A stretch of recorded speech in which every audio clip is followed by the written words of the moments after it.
Elbaf has been teased in One Piece for years, and every single time it gets mentioned, the fandom absolutely loses its mind. Now that the Straw Hats are finally stepping onto this legendary island, let's break down everything you need to know before Elbaf begins. Let's dive in. What is Elbaf?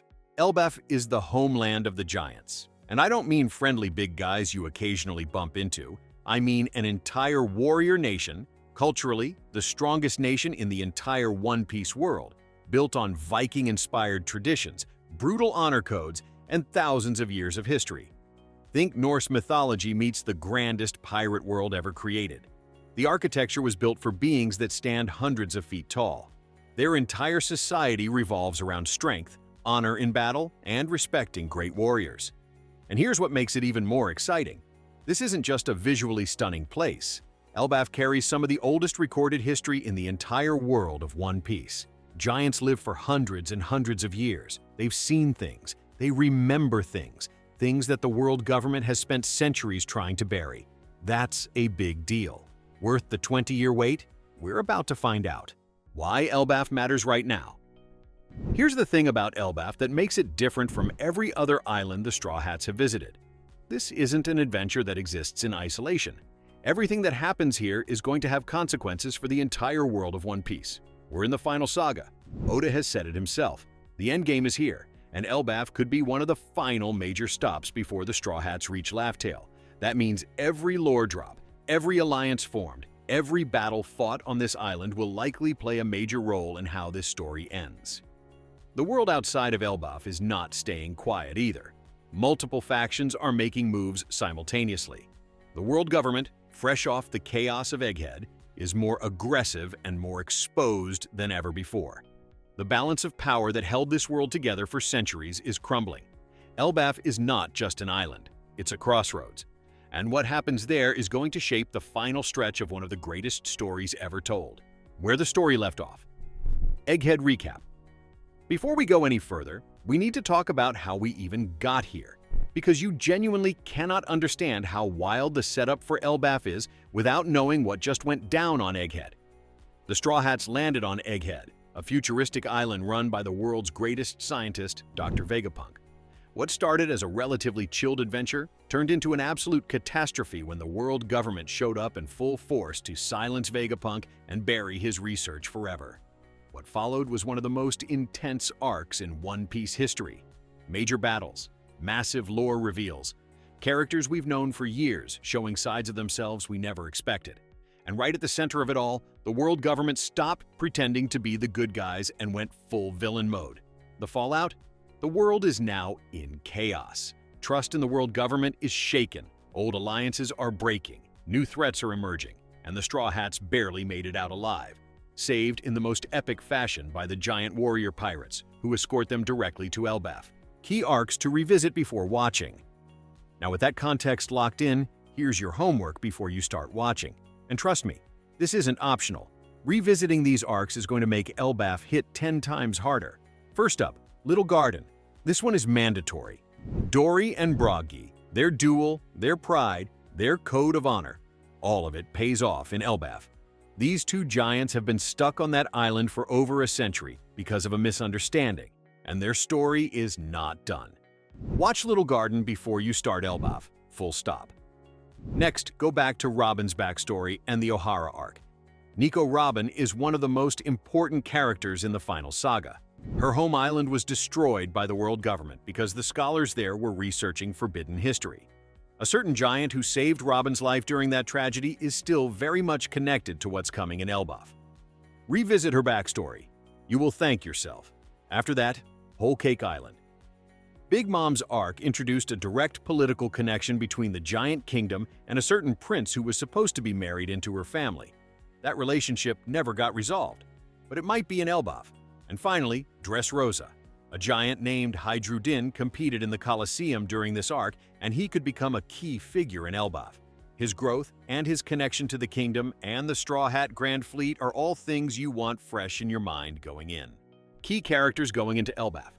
Let's talk about the people who matter most heading into this arc, because the character lineup for Elbaf is genuinely stacked. Starting with Prince Loki. There's a lot to unpack here, But without going into spoilers, just know that Loki is one of the most complex, most powerful, and most fascinating new characters Oda has introduced in years. Then there's Jaguar D. Saul. If you watched Robin's backstory, you know Saul. He was the giant who saved young Robin on Ohara and was believed to have died doing it. There have been hints that his story isn't over. Elbaf is giant territory. You do the math. Alongside him is Hajrudin, a giant we already know from Dressrosa, now in his full element on home turf.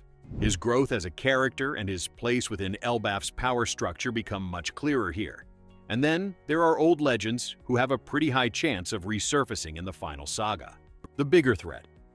I need you to understand something. The Marines are not the main threat anymore. For most of One Piece, the Marines were the face of authority.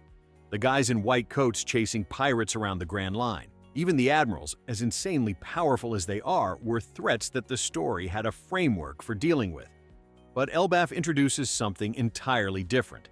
The God's Knights, also called the Holy Knights, are the world government's most elite and most terrifying force.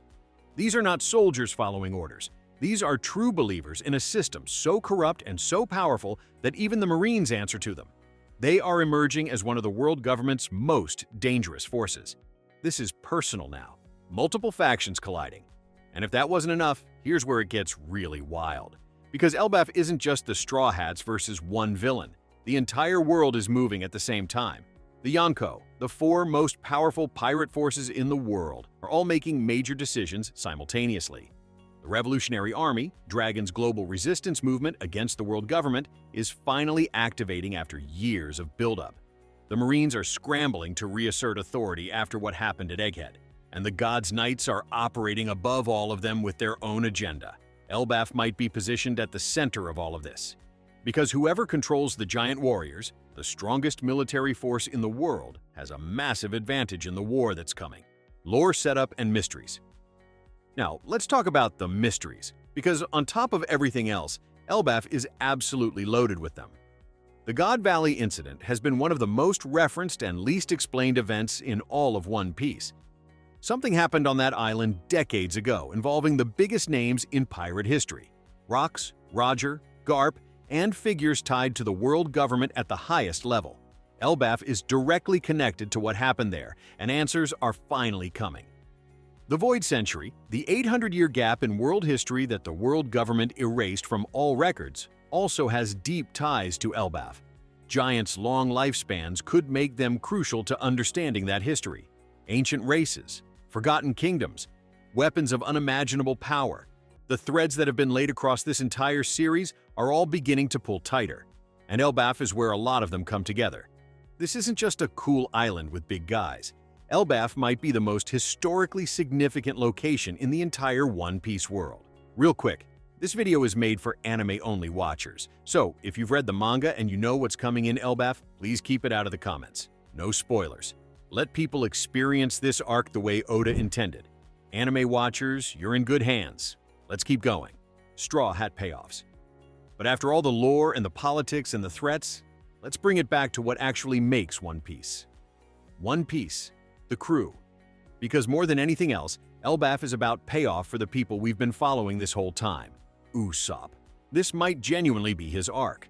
The long-nosed sniper who has dreamed since childhood of becoming a brave warrior of the sea, the same title the giants of Elbaf hold above all others. Everything Usopp has been through, every lie that became truth, every battle he fought through pure fear, every moment he pushed past his own limits, all of it has been pointing toward this island. His payoff in Elbaf is going to be something special. And then there's Robin. Her entire journey has been shaped by the destruction of Ohara and the knowledge she's been carrying alone for decades. Elbaf holds things that connect directly to her past, her people, and the history she has sacrificed everything to protect. This arc might finally give Robin her moment. Beyond those two, expect the rest of the crew to face challenges, grow in new ways, and earn moments that longtime fans have been waiting for. Oda is setting up payoffs here that he's been building since the East Blue Saga. What to expect from Elbaf. So, wrapping it all up, what's the actual vibe of Elbaf going to be? Think Egghead energy, but bigger scale. More storylines running in parallel, more characters from across the series converging on the same location. Elbaf is going to balance intense action, deep emotional storytelling, and lore drops that will make you pause the episode and immediately open a One Piece wiki. The pacing is also going to feel different, and in a great way. Mysteries will be answered, characters will be tested, and the world of One Piece will never look the same by the time this arc is done. That's everything you need to know before Elbaf. We are finally here after years of buildup, and honestly, I don't think any of us are ready for what Oda is about to do. If this helped, drop a like, subscribe, and let me know in the comments. What are you most excited for, Usopp's moment, lore reveals, or Loki? I read every single one. See you when the next bounty drops.